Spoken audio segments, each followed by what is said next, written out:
Derek stepped off the bus, duffel bag slung over one shoulder, wearing a simple black t-shirt, jeans, and combat boots scuffed from years of service. His presence was quiet but confident, the kind of man who didn't need to announce himself to command respect. The sun beat down on the cracked pavement of the small southern town's main street. It was the kind of place where everyone knew everyone, and newcomers, especially black ones, didn't go unnoticed. The town was picturesque at a glance, with its faded storefronts, a rusted old water tower, and a diner that looked frozen in time. But beneath the charm lingered something colder.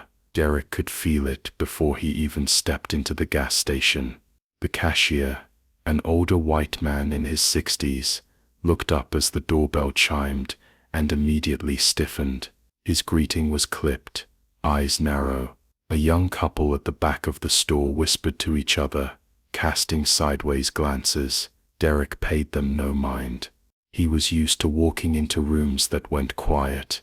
Years in the military had taught him that it wasn't worth reacting to every stare.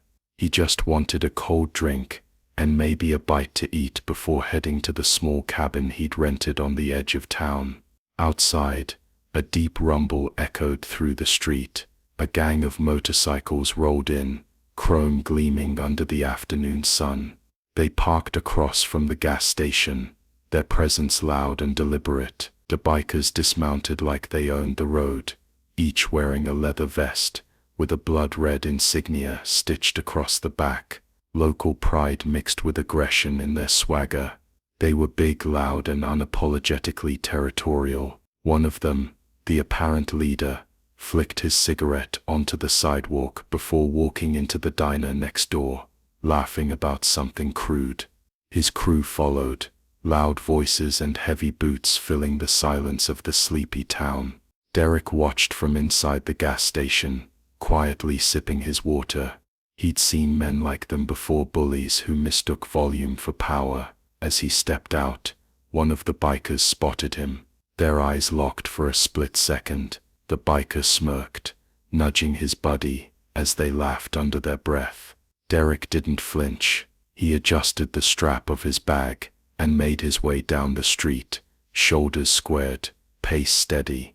He hadn't come looking for trouble, but if trouble came looking for him, it wouldn't be ready for what it found. The next morning, Derek drove into town in a dusty rental truck, hoping to grab breakfast and stock up on supplies. He found a parking spot in front of the diner from yesterday, unaware that the faded no parking sign posted nearby wasn't enforced for anyone except outsiders. It was an unspoken rule in the town. Those spots were claimed by the biker gang, even though the space wasn't legally reserved. Derek shut off the engine, stepped out, and stretched. The morning air was crisp, and for a moment, everything felt peaceful. Inside the diner, the same gang of bikers sat at their usual table, drinking coffee and dominating the room with their loud jokes and brash laughter. When one of them looked out the window and saw Derek's truck parked in their space, his face hardened. The leader, a broad man with a greasy beard and tattoos creeping up his neck, slammed his mug on the table and stood. Derek had just stepped inside when the bell above the door jingled and the room fell quiet. The leader of the gang, whose vest read Reaper, blocked his path with a smug grin. "Well, well," Reaper said, loud enough for everyone to hear. "Look who decided to park in my spot, you blind boy." Derek looked him in the eye, calm and unflinching, didn't see a name on it. The room tensed. A few townsfolk glanced up from their plates but quickly looked away, pretending to be engrossed in their meals. The waitress froze behind the counter, unsure whether to intervene or stay silent. Derek didn't want trouble, but he wasn't going to back down from a man trying to assert dominance through fear. "You got a smart mouth," one of the other bikers muttered, stepping up beside Reaper. "Think you're tough? I'm just here for some breakfast," Derek said evenly. "I don't want any problems." Reaper laughed, but there was no humor in it. You already got a problem, parking in my space, and walking in here like you own the place. Derek kept his tone measured. I don't own anything here. Just passing through. Yeah, then pass through somewhere else, Reaper sneered, closing the gap between them.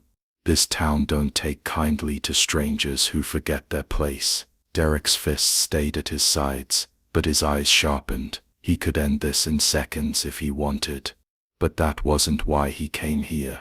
He slowly stepped back, giving the man space, choosing not to react to the simmering racism behind the words. You enjoy your coffee, he said quietly, then turned and walked out. The gang watched him go, stunned by his refusal to bite. Reaper's jaw clenched. The way Derek didn't flinch, didn't beg, didn't even raise his voice, it stung worse than any insult. The calmness was power, and they hated how powerless it made them feel. Later that afternoon, the bikers gathered at their usual hangout, a dimly lit bar tucked behind an old auto shop on the edge of town. It was their territory, lined with oil drums, beer crates, and rusting motorcycle parts. Inside, the air was thick with smoke and frustration. Reaper slammed his fist on the bar, sending a bottle clattering to the floor. You see the way he walked out on us, like we ain't even worth his time, he growled, pacing back and forth. Some out-of-towner thinking he can just roll in here, disrespect us, and walk off like nothing happened. He didn't even break a sweat, another biker muttered, sipping his drink. Didn't yell, didn't threaten, just looked at us like we were nothing. Reaper's eyes narrowed. He thinks he's better than us. We're not letting that slide.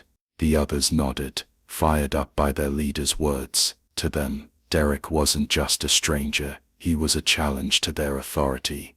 They had built their power on fear, on control, and Derek's refusal to play into that threatened everything. But what none of them knew was the depth of his restraint. To them, he was just a cocky outsider.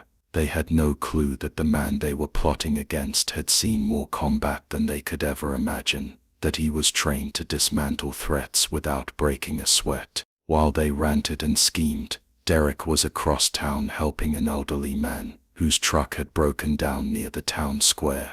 He didn't do it for recognition. He didn't even mention his military background. He simply rolled up his sleeves, crawled under the truck, and got the engine running again.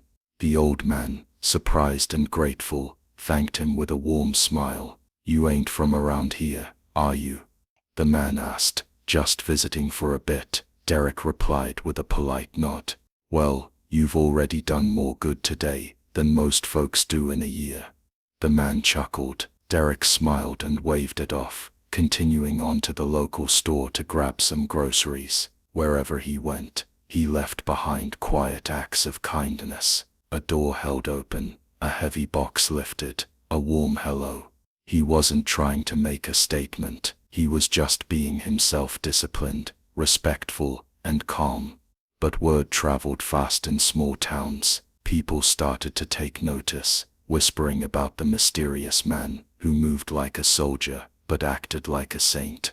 Back in the bar, Reaper slammed another drink and grinned darkly.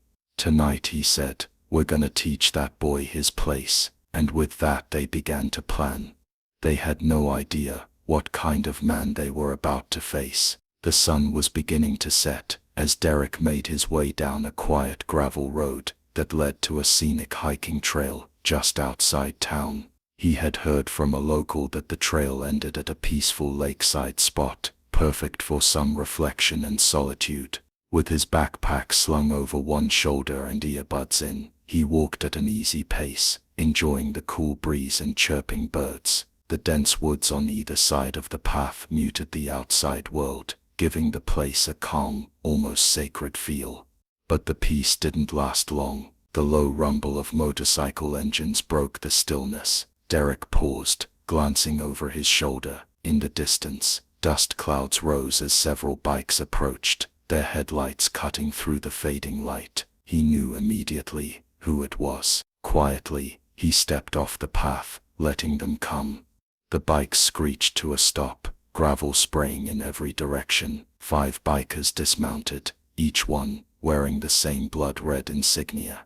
Reaper was the last to get off his bike. He took his time, cracking his knuckles and glaring at Derek with a twisted smile. "Well, look who's out here all alone," he said. "Thought you could just walk away from us, huh?"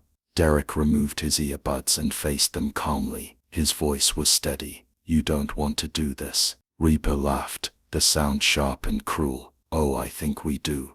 You've got a smart mouth and no respect. Time someone taught you some manners." Another biker stepped forward, holding a chain in one hand, letting it dangle menacingly. "Ain't no one here to help you, boy." Derek didn't move. His eyes scanned their positions, calculating the distance between them, the weapons in their hands, the terrain beneath his feet. He'd been in worse situations. He had faced armed insurgents in foreign countries, survived ambushes in hostile territories, trained for exactly this kind of scenario. But this was different. These weren't enemies in a war zone. These were Americans, arrogant, ignorant, and full of hate. "I'm warning you," he said, his voice firm, but not angry. "Walk away, right now. This isn't going to end the way you think." They laughed louder. One of them spit on the ground and muttered something racist under his breath. Another cracked his knuckles, eager to throw the first punch. Reaper stepped closer. "No one's gonna find you out here. And even if they do, it'll be your word against ours." Derek tilted his head slightly. "I don't need anyone to find me. I'm giving you a chance to leave. This is it." That silence fell again, the kind that comes before a storm. The forest held its breath. The bikers, mistaking Derek's calm for fear, began to move in. But what they didn't know was that they had already crossed a line they couldn't return from. They had chosen violence. Derek had chosen to end it. And the moment they made their move, they'd learn exactly who they were dealing with. The first biker lunged without warning, swinging the chain toward Derek's head. In a flash, Derek stepped inside the arc of the swing, deflecting the chain with his forearm and driving his elbow into the man's face. There was a sharp crack of bone, and the biker dropped with a grunt, holding his shattered nose. Before the others could react, Derek pivoted on his heel and swept the legs out from under the next attacker, sending him crashing to the ground. Reaper shouted something, but Derek didn't hear it. His focus narrowed, his training kicking in like second nature. Another biker charged at him from the side, swinging a crowbar. Derek sidestepped, grabbed the man's arm mid-swing, and used his momentum to flip him over his shoulder.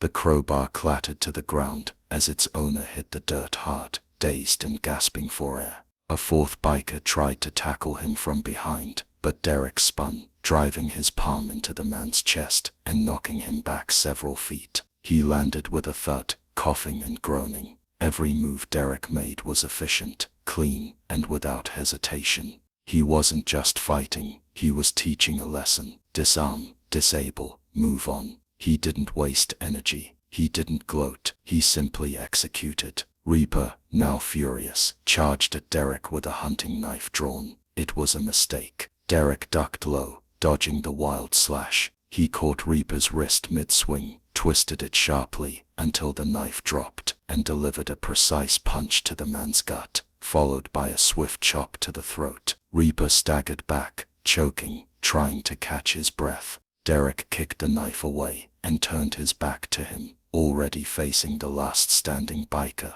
This one hesitated. He wasn't as eager now, watching his crew groaning on the ground around him. But pride pushed him forward, and he rushed with a yell. Derek ducked the first punch, blocked a second, and countered with a strike to the man's ribs. As the biker doubled over, Derek grabbed the back of his head and guided him to the ground, face first, with controlled force. The dust began to settle. 5 men lay on the forest floor, groaning, breathless, humiliated. Derek stood tall, barely winded, scanning them with a cool gaze. He had given them a warning. They had chosen to ignore it. Reaper tried to push himself up again, glaring through bloodied eyes. What are you?" he spat. Derek knelt beside him, voice low. "I'm a Navy SEAL. You just tried to jump a trained Special Forces operative. Be thankful I held back. Somewhere behind the trees, a phone recorded the entire fight. One of the hikers from town, a teenage girl out with her dad, had seen the confrontation unfold from a distance and had captured it all.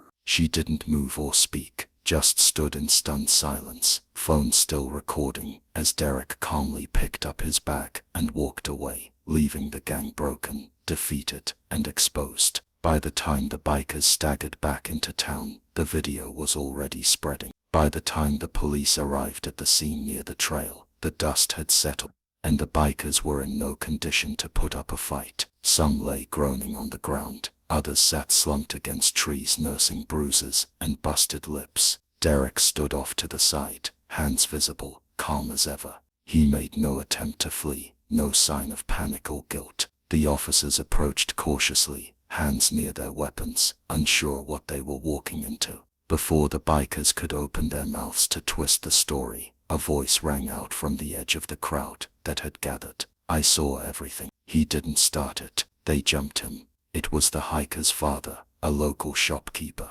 Others nodded in agreement. A couple stepped forward. The teenage girl raised her phone, already playing back the video she'd captured. The footage showed it all: the ambush, the threats, the violence, and Derek's measured, restrained response. The lead officer watched with growing clarity, then turned to face Derek with new understanding. One older man in the crowd stepped forward, narrowing his eyes at Derek. He wasn't wearing a uniform, but his posture and presence made it clear he'd once worn one proudly. He pointed to the small emblem tattooed on Derek's inner forearm, a trident with an anchor and eagle. "That's a SEAL tattoo," the veteran said quietly. "I've seen that before. The way he moved, the control. He's special forces. Ain't no way regular folks fight like that." The crowd buzzed. Someone whispered, "He's a Navy SEAL." Another added, "No wonder he handled them like that." The officers exchanged looks, their entire demeanor shifting. The story was no longer a violent altercation. It was a failed ambush by a gang of thugs against a decorated serviceman. A few of the bikers, still nursing their wounds, tried to protest, but the growing support from the townspeople drowned them out. "You picked the wrong man to mess with," one of the locals muttered to Reaper as he was handcuffed and hauled to his feet. Some of the bikers tried to slip away quietly, hoping to avoid charges and further embarrassment, but the video evidence was already on its way to social media. Their faces, their threats, their defeat, it was all captured. There was no escaping what they'd done. As the situation calmed, Derek turned to leave. He didn't gloat, didn't say a word, but as he walked past the veteran, he gave him a respectful nod. The man returned it with a solemn expression, one of mutual understanding and unspoken gratitude. The next day, the town felt different. Where there had been suspicion, there was now respect. People who had looked through Derek the day before now greeted him with nods or quiet appreciation. The shopkeeper he helped with the truck offered him a free coffee. The teenage girl posted a message online about how he had stood up to bullies without losing his temper. Even among the bikers, a few began to question things. One of them, younger than the rest, sat on the edge of town that evening, staring off into the distance. He hadn't expected to feel shame, not just for losing, but for what they'd done. For the first time, he wondered what kind of man he wanted to be.